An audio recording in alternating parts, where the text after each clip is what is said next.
জলে কত প্রাণ হলো বলিদান, আছে অশ্রু জলে কত বিপ্লবী বন্ধুর রক্তে রাঙা বন্দিশালার ওই শিকল-ভাঙা, কত বিপ্লবী বন্ধুর রক্তে রাঙা।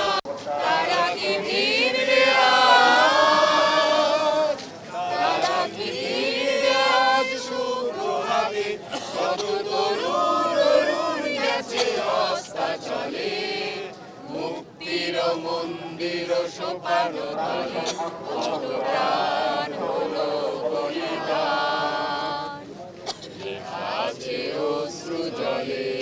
আসলে 52-এর মহান ভাষা আন্দোলনে যারা রক্ত দিয়েছে তারা তো চেয়েছিল যে এখানকার মানুষের মাতৃভাষার যে অধিকার সেটি প্রতিষ্ঠিত হবে, কিন্তু এতটা বছর পরেও আমরা আমাদের জাতীয় জীবনে মাতৃভাষার অধিকার আমরা প্রতিষ্ঠা করতে পারিনি।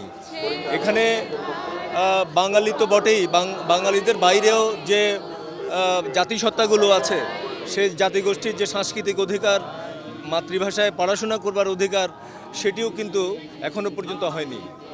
আর আমরা দেখছি যে আমাদের এখানে এই বিশেষ করে গত 5ই আগস্টের জুলাই অভ্যুত্থানের পরে আমাদের তো একটা আশা ছিল যে একটা সাংস্কৃতিক চর্চার একটা অবাধ এবং মুক্ত পরিবেশ এখানে হবে, কিন্তু দুঃখজনকভাবে সেই অবাধ এবং মুক্ত পরিবেশ বিঘ্নিত করা হয়েছে। সাংস্কৃতিক অনুষ্ঠান বন্ধ করে দেওয়া হয়েছে মব সৃষ্টি করে।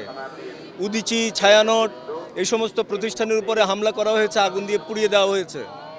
প্রথম আলো, ডেইলি স্টার সহ গণমাধ্যম অফিসে হামলা করা হয়েছে এবং এখানে মাজার, খানকা শরীফ, বাউলদের উপরেও হামলা করা হয়েছে। ফলে মানে উল্টো একটা বিপরীত পরিবেশ এখানে চলছে। তো এই যে ইন্টারিম সরকারের সময়ে যে মব সন্ত্রাস এবং যে ঘটনাগুলি ঘটেছে সেগুলোর বিচার চেয়েও আমরা পাই নাই।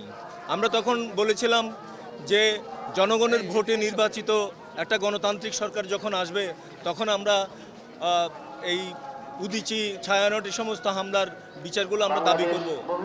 এখন এই 12 ফেব্রুয়ারির পরে জনগণের ভোটে নির্বাচিত যে সরকার এসেছে তাদের কাছে আমরা প্রত্যাশা করব তারা আমাদের উপরে যে হামলাগুলো হয়েছে সেগুলোর বিচার করবে এবং ক্ষতিপূরণ দেবে এবং আমাদের রাষ্ট্রীয় জীবনের সকল ক্ষেত্রে বাংলা ভাষা এবং অন্যান্য জাতিসত্তার যে ভাষা সেগুলোর অধিকার প্রতিষ্ঠা করবে।